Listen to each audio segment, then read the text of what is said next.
Hi everyone, this presentation is about Garden City's urban form through a historiographical and morphological analysis of British cities, towns and villages, by means of which we can understand their influence and meaning of some organic and geometrical patterns that compose the Garden City's urban form. Well, this story begins when many aristocrats and architects developed the first examples of Rus in urbe, or, in other words, the practice of simulating the countryside within the city. One of the first interventions under the practice of Rus in urbe took place in London in 1809. This is the first plan for Regent's Park designed by John Nash, in which we can appreciate its winding paths and water ornaments, and hidden villas in the groves, which compose the rural informality of Nash plan, in combination with the urban formality of some iconic pieces of urban planning, such as the terrace house building with crescent shape and circus shape. This curious morphological combination and dialogue between natural and geometrical elements of planning represent some of the most important aesthetic contributions to garden communities' environmental imagery, such as we can see for example, in 1911, Ernst Presswick's plan for pole sunlight, and in 1920, Louis de Soissons' plan for Welwyn Garden City, in which we can see quite similar crescent shapes, tree-lined corridors, and circuses. Well, the inception of these cycle shapes began to take part in town planning after John Wood designed the famous circus and the Royal Crescent in Bath in 1754.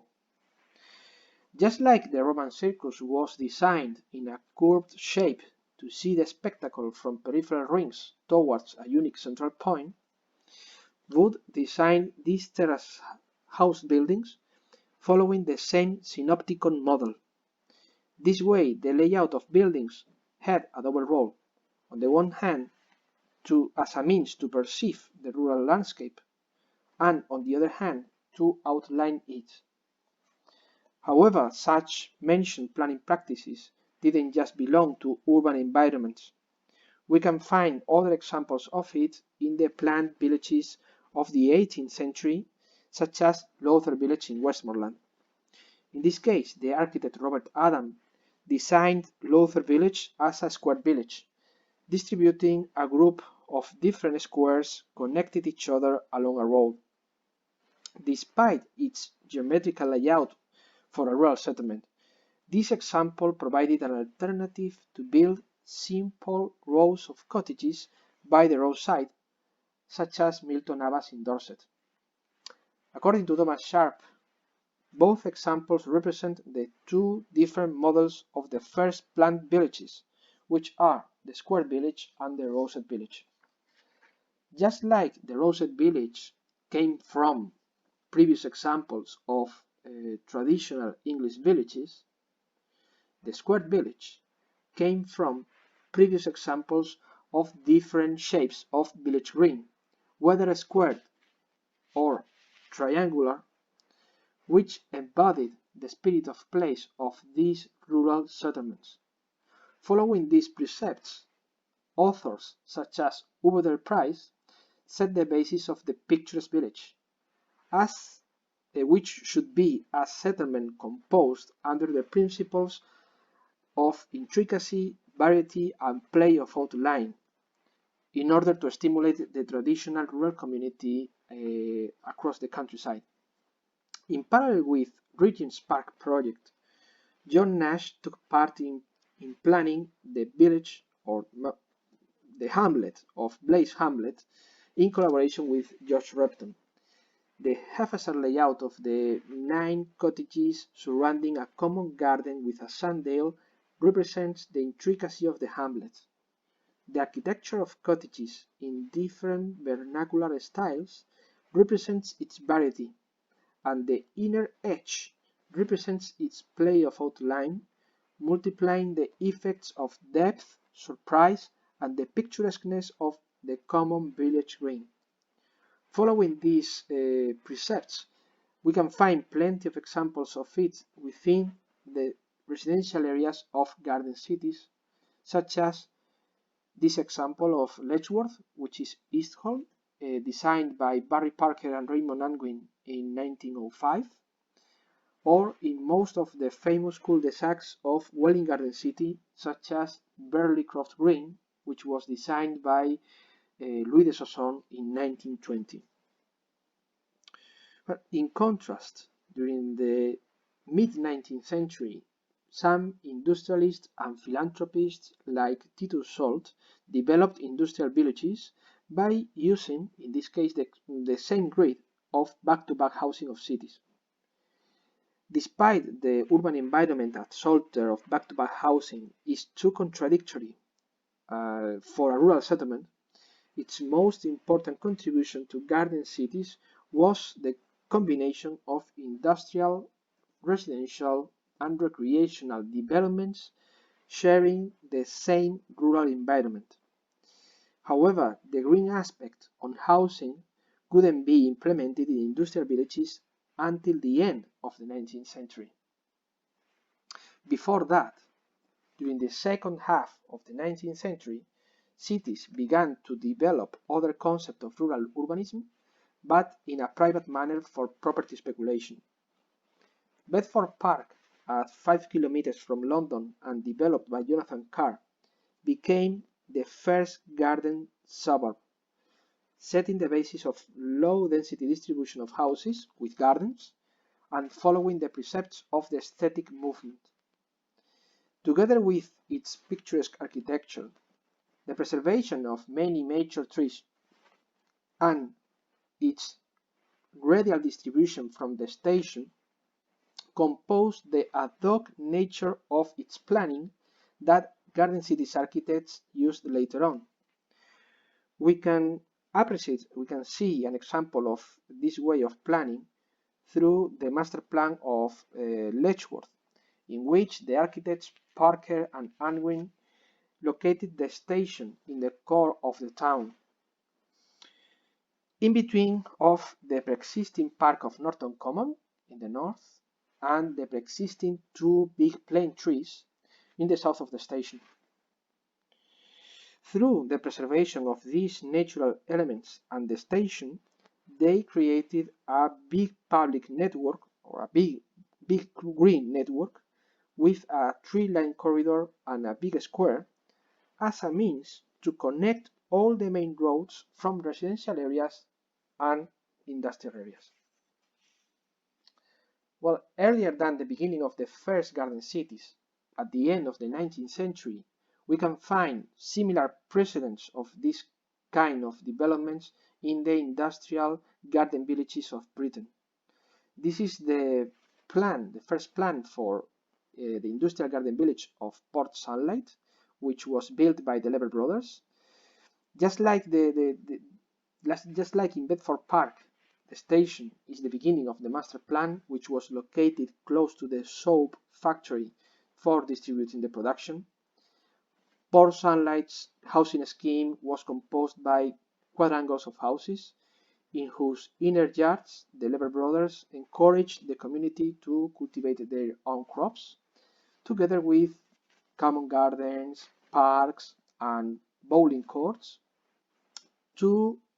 reinforce the sense of community throughout the village. However, the picturesqueness of its planning turned later on into geometrical patterns to create a filter of magnificent boulevards and crescent between the residential areas and the factory, where whose composition and morphology was used also in the master plan of Welwyn Garden City, where its boulevards and crescent represent a green network between the residential areas and the factory. Well, in parallel with Port Sunlight, the Cadbury family, very famous in Britain for the well-known British chocolate brand, founded the industrial garden village of Bournville under the same planning precepts. Its development was the result of a plan to locate the factory close to the station, as happened in Port Sunlight, which was followed by a park and recreation grounds across the Bourne Stream and houses for workers. The Cadbury family and their architects thoroughly planned each recreational area to be settled across the daily flows of the residents. In this way, for example, the workers can do a sport when they are leaving the factory, whilst children play together in the park before both of them get home. Such a strong network of work, play and live is still working in Bournville, as for example as I saw for myself during my fieldwork visiting Bournville last year. Regarding housing schemes, Bournville's quadrangles are composed by large private garden spaces or kitchen gardens for each dwelling to cultivate vegetables and fruit trees instead of developing common grounds for crops as happened in the case of Port Sunlight quadrangles. In any case, both industrial garden villages planned the core of housing quadrangles for domestic operations, hidden from the surrounding public space. Within the residential areas, we can find many examples of informality, mainly in junctions, to achieve not just more distance between houses, but also a subtle perception of reception and variety, which can be experienced when you are walking through these roads by discovering a sequence of different kind of mini squares surrounding the same quadrangle of houses. Well, in the same way as the picturesque informality of industrial garden villages, residential areas, the garden cities implemented many examples of it within their residential areas, such as this housing scheme of Letchworth, where the cluster of houses are composed by different groups of housing typologies, providing the variety of the townscape. The junctions and village greens provide a play of outline to avoid the creation of rows and its subsequent sense of monotony. In addition, the combination of both provides the intricacy of the townscape, representing the rural informality of the garden city and shaping the residential areas something like as a group of hamlets. In conclusion, the garden community's urban form comes from the combination of urban and rural aspects through the practice of Rus in Urbe, such as its urban formality to perceive and frame the rural landscape, from the picturesque village, the rural informality through the combination of variety, intricacy, and play of outline within the residential areas, from the industrial village, the combination of residential, recreational, and industrial areas within the same settlement, from the suburban garden community, the implementation of private gardens, as well as the preservation of existing mature or pre-existing mature trees, and finally from the industrial garden village, the use of the cluster of houses as a residential unit with inner gardens, either allotments or recreational grounds. In short, such mixture of different aesthetic backgrounds were the result of several attempts for introducing traditional rural aspects within urban and rural environments, as a chain of overlapped revivals of rural imagery, which led to the inception of the garden city's urban form, whether to frame bucolic landscapes or embody the spirit of place. Thank you very much.